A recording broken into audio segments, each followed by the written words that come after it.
Hi folks, I hope that you guys are doing pretty well. So today is Thursday, the 19th of October 2023, and in today's video I want to talk about a few Bible prophecies of interest right now, especially where we are in the church age. Now, first up, I'm going to be talking about Ezekiel 38, verse 11, and like you can read on the screen there, and thou shalt say, I will go up to the land of unwalled villages. I'm also going to be talking about Psalm 83 because this is a hot topic of concern right now, and many Bible scholars are talking about this on YouTube. And then I'm going to be talking about Zachariah chapter 9, amongst a few other things as well. So I think that this is going to be a very informative video, if you like. Okay. Now, Ezekiel 38, verse 11. As you can see on the screen here, it says, And thou shalt say, I will go up to the land of unwalled villages. I will go to them that are at rest, that dwell safely, all of them dwelling without walls and having neither bars nor gates. Okay? So, are we seeing today Israel, uh, the people in Israel living in what unwalled villages? Are we seeing them living in rest or in peace? Yes, they are living in rest and in peace. It's just that now they've got a bit of a problem. With us people living in Gaza, Hamas has just committed an atrocious terrorist attack on Israel, the biggest one ever since Israel became a nation in 1948. And Israel has every right to defend its nation and its people. Okay, so we can really say that the people in Israel today are living in unwalled villages, having neither bars nor gates. Now, let me take you to my laptop here, okay, and show you, a map of Israel here. Now, here we got the West Bank, okay, and we got the Gaza Strip here.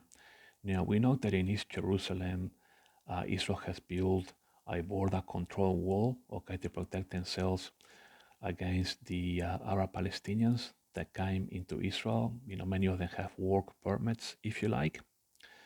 And also in the Gaza Strip as well, it's just a border control fence. Many people living in Gaza do come to Israel, to work and things like that. But that's not to say that, Israel is living under bars and walls and gates. If you look at some of the major cities, in Israel, like Jerusalem, people are not living under gates or fences. If you look in Tel Aviv, people are free. There are no gates or fences or walls. If you go to Netanya as well, and even if you go as south as Beersheba, people are living free, in the land of Israel. It's just that, they do have some wall fences, just to protect themselves as border control,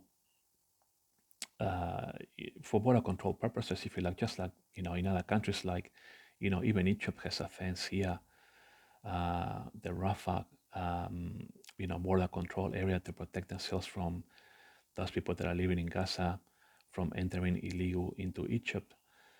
So, this does not mean that Israel has to actually bring down, the wall that they have built here in East Jerusalem and also the fence that they have built here in the Gaza Strip in order that the Bible prophecy in Ezekiel 38, verse 11 be fulfilled. They don't have to do that. I mean, all countries have border control fences. That's normal.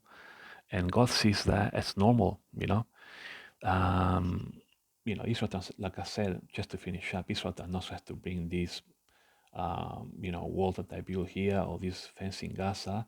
They don't have to bring those down in order that the secret prophecy of 38:11 be fulfilled. Absolutely not. So I just wanted to help Bible scholars with this. Now, I want to move along now to Psalm 83. Now, I've done many videos on Psalm 83. I think I've done 4 videos, and I believe the Psalm 83 has already been fulfilled with the 1967 Six Day War. Now, if you take into consideration what's taking place in the geo-political right now, Jordan has actually very good relationships with Israel. Jordan actually relies a lot on natural gas and water technology and supplies from Israel. So I can see how Jordan is going to go imminently into war with Israel. Now, Saudi Arabia, another protagonist here, we actually want to sign an Abraham Accord with Israel, okay? And Egypt also has very good relationships with Israel. Israel is sending gas into Egypt, okay, so that you know Egypt can help Israel to export it, into Europe. And both Jordan and Egypt are getting very good deals uh, in gas, if you like, from Israel. So I can see, the geopolitical today, folks, does not support Saudi Arabia, which wants to gain an Abraham Accord with Israel, and both Jordan and Egypt having, good peace agreements with Israel, and also relying heavily, on commercial agreements, with water and gas. So I can see how Psalm 83 can be fulfilled, folks. It was fully fulfilled in the 67 Six-Day Arab-Israeli War, because if you go to here, you know, to Wikipedia, okay, it says here, in the 67 war, then Israel captures and occupies the Golan Heights from Syria, the West Bank, including East Jerusalem from Jordan, and the Gaza Strip and the Sinai Peninsula from Egypt. So if you do your research, folks, then Psalm 83 was fulfilled in 67. And to finish up the geopolitical, I repeat, the geopolitical does not support today that Saudi Arabia, Jordan, and Egypt will somehow go to war against Israel today. The geopolitical does not support that. Therefore, we can safely say that Psalm 83 was fulfilled in the 1967 Six-Day Arab and Israeli War. Okay, now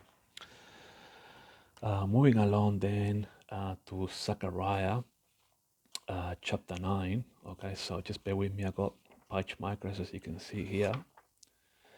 Now, if we go to Zachariah chapter 9, um, we can see, I will say, probably maybe a double fulfillment. I'm not, but when I say a double, it's actually not even a double, but it's kind of like almost, it's just of interest if you like, okay?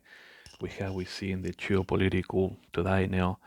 Go to Zechariah, okay, and go to chapter 9, okay, and if you read verse 3, it says, and Tyrus, which today is Tyre, okay, in Lebanon, did build herself a stronghold and heaped up silver and dust and fine gold as the mire of the streets. Behold, the Lord will cast her out, and he will smite her power in the sea, and she shall be devoured with fire. Now, we know that, well, by the way, folks, these prophecies were fulfilled by Alexander the Great in 332 to 331 BC, during Alexander the Great's conquest, if you like. But they sort of kind of have a double application, but not fully a double application, but it's kind of like an interest, if you like. Now, uh, you know, um, Lebanon today, okay, they can actually import anything. They cannot bring ships coming into the ports because they are completely broke, you know. And we know that, and it says here, he shall be devoured by fire. Now we know that the Lebanese are supporting Hezbollah in southern Lebanon, and by all accounts, looks like Israel, we have to take care of Hezbollah after Hamas.